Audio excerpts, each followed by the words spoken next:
अस्सलाम वालेकुम वरहमतुल्लाहि वबरकातुहू। दोस्तों, हाल ही में मौलाना महमूद मदनी साहब ने सुशांत सिन्हा को इंटरव्यू देते हुए असदुद्दीन ओवैसी के खिलाफ एक बहुत ही आपत्तिजनक बात कही है, बहुत ही अफसोसनाक बात कही है। उन्होंने कहा है कि असदुद्दीन ओवैसी के रैली में शामिल होने वाले, असदुद्दीन ओवैसी के जलसे जुलूस में शामिल होने वाले सब पागल हैं। और उन्होंने यहाँ तक कहा कि असदुद्दीन ओवैसी की पॉलिटिक्स और उनकी पॉलिटिक्स की वजह से, उनकी राजनीति की वजह से, सियासत की वजह से असदुद्दीन ओवैसी का फायदा तो होता ही है, उसके साथ में दूसरे पार्टियों का भी फायदा हो। तो दोस्तों, यानी उनके कहने का मतलब यह है कि असदुद्दीन ओवैसी मुसलमानों के अच्छे लीडर नहीं है, वो मुसलमानों के हक में कोई काम नहीं कर रहे हैं, बल्कि खुद अपनी फायदे के लिए काम कर रहे हैं।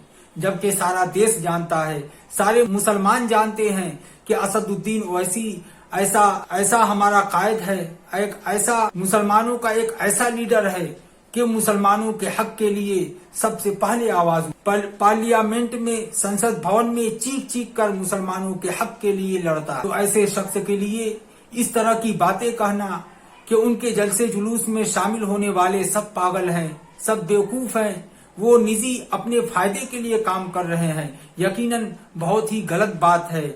और ऐसी बातों की हम मुखालिफत करते हैं, ऐसी बातों की हम तरदीद करते हैं। ये नाजेबा और नामुनासिब बात है। मौलाना महमूद मदनी साहब को इस तरह की बात नहीं करनी चाहिए। मौलाना महमूद मदनी के इस बयान पे हमारे उलमाए किराम, अकाबिरीन उलमा भी बहुत सख्त नाराज हैं। देखिए, मुफ्ती इस्माइल साहब, इन्होंने मौलाना महमूद मदनी के इस बयान पर गुस्से में उन्होंने क्या जवाब दिया, उनकी बात को आप सुने। मौलाना महमूद मदनी असदुद्दीन ओवैसी के खिलाफ है। हाँ, खिलाफ है। मौलाना महमूद मदनी ने जो कुछ कहा ओवैसी साहब के मुताल्लिक बराबर नहीं। आज कोई हम मुसलमानों के लिए हिंदुस्तान में बोलने वाला नहीं, मौलाना महमूद मदनी भी नहीं बोलते जैसा ओवैसी साहब बोलते हैं।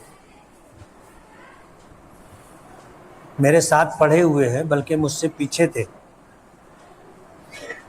लेकिन जो हरकत उन्होंने की है और कर रहे हैं मुनासिब नहीं। उनकी ही नादानियों की वजह से जमीयत उलमा दो हिस्सों में तकसीम हुई है और जमीयत उलमा का अपना जो वज़न था वो ख़त्म हो गया। और भी बहुत सारी बातें हैं, मैं बोलना नहीं चाहता। आज दुनिया भर के लोग जवाब दे रहे हैं ना। दोस्तों, ये हम बताते चले कि ये मुफ्ती इस्माइल साहब जो असदुद्दीन ओवैसी के पार्टी यानी उनके साथ काम करते, और ये कोई ऐसे वैसे मौलाना नहीं, एक बहुत ही जाने माने उलमा में इनका शुमार होता है। ये दारुल देवबंद के अराकीन में भी आते हैं। तो आप बताइए कि जब आप असदुद्दीन ओवैसी के साथ काम करने वाले, उनके जलसे जुलूस में शामिल होने वाले सबको पागल कहेंगे, तो क्या ऐसे ऐसे उलमा भी पागल हैं? नऊजुबिल्लाह। मौलाना महमूद मदनी साहब को अपने जबान पे लगाम देना चाहिए, इस तरह के नाजेबा अल्फाज नहीं इस्तेमाल करनी चाहिए। जबकि मुसलमानों में इस वक्त नाइत्तेफाकी है और मुसलमानों को हर तरह से घेरा जा रहा है, मुसलमानों को हर तरह से दबाया जा रहा है, मुसलमानों को हर तरफ से आजिज और जिज किया जा रहा है। ऐसे वक्त में जबकि मुसलमानों की न माल हिफाजत में है, न मसाजिद हिफाजत में है, न मदारिस हिफाजत में है, न कब्रिस्तान हिफाजत में है, यानी इस देश में मुसलमान सियासत की वजह से और पार्टियों की वजह से किसी भी तरह से हिफाजत में नहीं है। तो ऐसे वक्त में मौलाना महमूद मदनी साहब को ये तोड़ने वाली और आपस में नफरत पैदा करने वाली बात नहीं करनी चाहिए। मौलाना महमूद मदनी साहब को ऐसी बात करनी चाहिए कि मुसलमान को आपस में इत्तेहाद और इत्तेफाक हो, मुसलमान आपस में इकट्ठे हों और एक ताकत बने, अपने हक के लिए लड़ने वाले बने। और मुसलमान लीडर जो असदुद्दीन ओवैसी जैसे ऐसे नेता जो हैं, जो लड़ने वाले हैं, मुसलमानों के हक के लिए आवाज उठाने वाले हैं, इनका साथ देने वाले बने। और इनके बात से नाराज होते हुए मौलाना सज्जाद नोमानी साहब ने भी क्या बयान दिया है, उनकी बात भी सुने। बीजेपी की आने की सारी जिम्मेदारी ओवैसी साहब पर है, ये तो बिल्कुल बकवास है, ये तो बिल्कुल लग़व बात है। اس کے پیچھے RSS کی 100 سال کی محنت ہے اور اس کے پیچھے سو کالڈ سیکولر پارٹیز کا جو رویہ رہا ہے وہ ہے. اویسی صاحب کی وجہ سے BJP آئی، یہ تو کوئی بالکل ہی بے خبر آدمی کہہ سکتا. دوستو آخر میں میں یہ کہنا چاہوں گا کہ اسد الدین اویسی مسلمانوں کا ایک اچھا لیڈر ہے اور مسلمانوں کے حق میں لڑنے والے جانباز، بلکہ یہ کہا جائے کہ ایک شیر ہے جو پارلیمنٹ میں دہاڑتا ہے، جو سنسد بھون میں مسلمانوں کے حق کے لیے آوازیں اٹھاتا ہے. لہذا ہم تمام مسلمانوں کو اسد الدین اویسی کو سپورٹ کرنا چاہیے، ان کا ساتھ دینا چاہیے، ایسے اپنے قائد کا، ایسے نیتا کا حوصلہ افزائی کر کے اس کو آگے بڑھانا. اسد الدین اویسی ہم مسلمانوں میں کیا اہمیت رکھتے ہیں، ان کی کیا قدر و قیمت ہے، اس اسد الدین اویسی کی وجہ سے اس دیش میں مسلمان عزت اور آبرو کی زندگی گزار رہا ہے. آپ کو یقین نہ ہو کہ اسد الدین اویسی کیا چیز ہے تو ہندوستان کے جانے مانے شاعر منظر بھوپالی کی زبانی اسد الدین اویسی کی تعریف سن لے. یہ منظر بھوپالی صاحب اسد الدین اویسی کے لیے کیا کہہ رہے ہیں، اس کو سنیں. مگر حیدرآباد،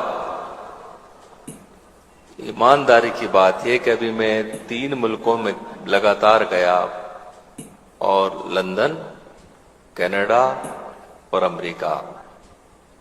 خدا کی قسم اس منچ پہ بیٹھا قسم کھا رہا ہوں، میں پہلی بار قسم کھا رہا ہوں کہ ہر جگہ حیدرآباد کا ذکر تھا، ہر جگہ حیدرآباد کا ذکر تھا، ماشاءاللہ ہر جگہ حیدرآباد کا ذکر تھا. اور حیدرآباد میں بھی اس کوہ نور ہیرے کا ذکر تھا جسے آپ اسد الدین اویسی کے نام سے جانتے ہیں.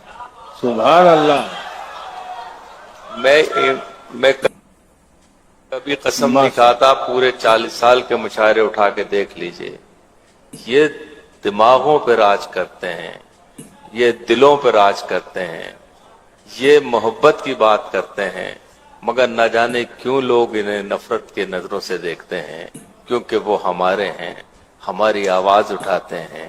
آپ نے ایک ایسا کوہ نور ہیرا دے دیا ہمارے سماج کو جس کی چمک سے پورا ہندوستان ہی نہیں پوری دنیا کے مسلمان منور ہو رہے ہیں اور فائدہ اٹھا رہے ہیں.